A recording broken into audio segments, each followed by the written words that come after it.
Muy buenas tardes amigos, bienvenidos a La Voz del 21. Mi nombre es Mayra Calderón y el tema de hoy que vamos a tratar a continuación es sobre nuestra portada. El presidente Pedro Castillo observó la ley del Congreso de la República que ponía requisitos para que las personas que quieran ejercer los cargos de viceministros o ministros tengan plenos requisitos para cumplir. Y pues lo ha observado. Ahora, lo que ha hecho el Congreso es analizar si lo va a aprobar por insistencia. Y esto es muy grave porque durante los gabinetes anteriores hemos visto y se ha cuestionado mucho las designaciones de personas que no estaban aptas para el cargo.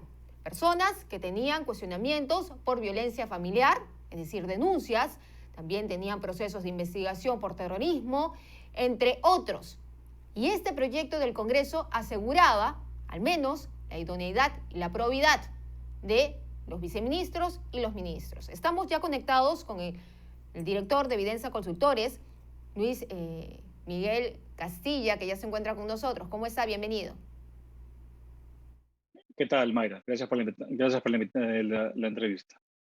¿Qué significa que el presidente de la República, Pedro Castillo, y su premier, Aníbal Torres, hayan observado esta ley con el pretexto de que se podría estar violando derechos de la Constitución?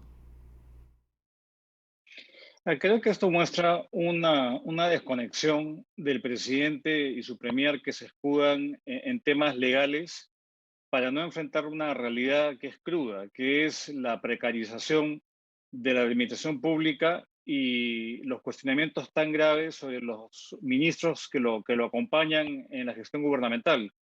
Creo que pudieran haber, digamos, reparos constitucionales. Evidentemente, en una ley no se pueden cambiar elementos que están en la Constitución, pero más allá de esas disquisiciones legales, lo cierto es que el Congreso está reaccionando ante una realidad, que es que nunca hemos tenido en la historia reciente del país tal nivel de desacierto en el nombramiento de personajes que no solamente no tienen competencia técnica, que se podría evidentemente mitigar con equipos técnicos que lo acompañen, sino personas que están sindicadas, que no tienen digamos, el mínimo estándar de moralidad y probidad para ejercer cargos públicos de tal importancia. Entonces, creo que el gobierno, digamos, está en otra dimensión y no entiende la gravedad de los hechos que ha cometido y el deterioro y la falta de confianza que la población tiene ante las autoridades que dirigen el destino, digamos, del país.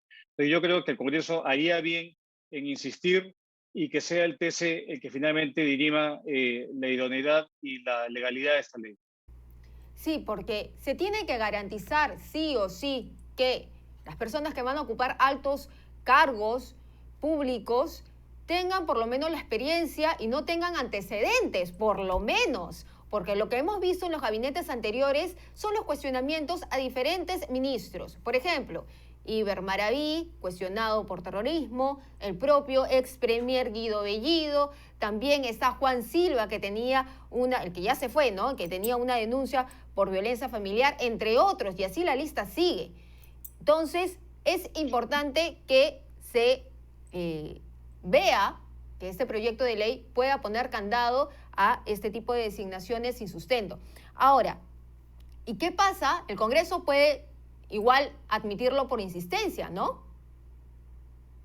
No, ciertamente lo puede hacer y yo creo que acá, Mayra, es importante distinguir dos cosas, porque yo creo que el cargo de ministro es un cargo político y pueden que hayan personas que no tienen experiencia y que si se rodean de buenos técnicos pueden suplir esas carencias. Pero una cosa muy distinto es si es que estas personas tienen el mínimo estándar de idoneidad moral y si es que hay cuestionamientos judiciales o de haber incursionado en prácticas que son contrarias a la legalidad, ahí tenemos un problema. Entonces creo que el Congreso está tratando de exigirle al gobierno que incremente la valla, porque se supone que cuando se hace el filtro inicial, el presidente, el premier, debieran pasar, digamos, un filtro mínimo de no tener por lo menos prontuariados en el cargo, ¿no?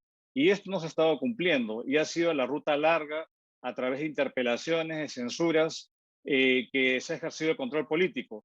Pero esto toma tiempo, ¿no? Y mientras tanto, importantes ministerios que manejan muchísimos recursos están en manos de personas que son absolutamente, digamos, que no tienen la idoneidad moral para llevar a cabo su función.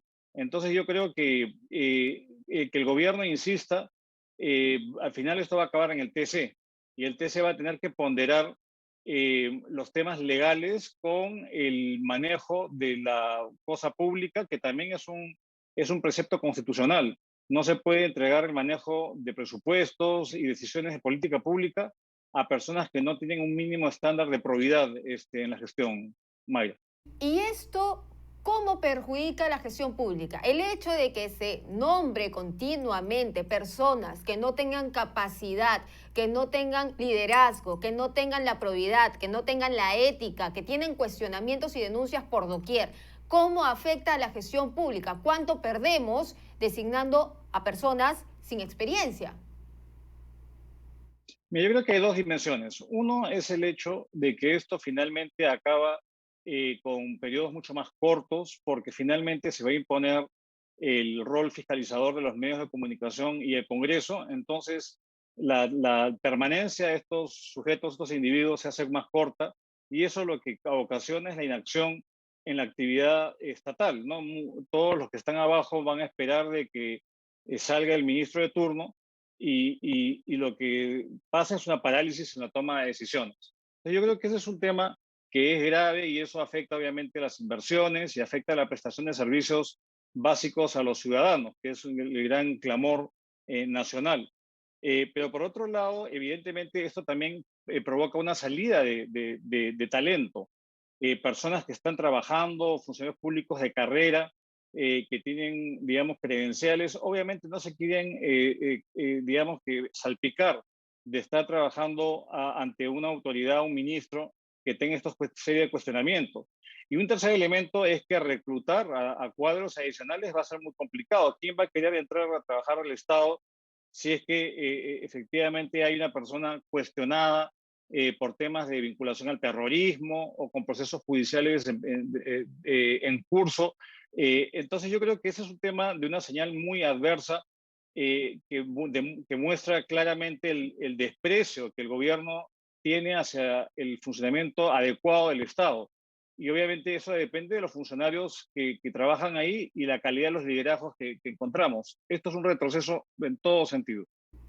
Muy bien, le agradezco muchísimas gracias, doctor Castilla, por estar aquí con nosotros en Perú 21 TV, hablando también y analizando esta observación de la ley que ha hecho Pedro Castillo y Aníbal Torres con sus firmas, además en esta resolución. Vamos a ver qué es lo que hace el Congreso de la República y si finalmente se va al Tribunal Constitucional para que sea una realidad, porque no se puede tener personas, funcionarios públicos con credenciales tan bajas. Muchas gracias por estar aquí con nosotros. Bien, era entonces Luis Miguel Castilla, exministro de Economía y ahora director de Evidenza Consultores, que estaba con nosotros analizando cómo le hace daño esto al país. Designar a personas que no son idóneas, probas, que no tienen las credenciales ni la experiencia, cómo afecta en la gestión pública. Esta es la información, regresamos más adelante.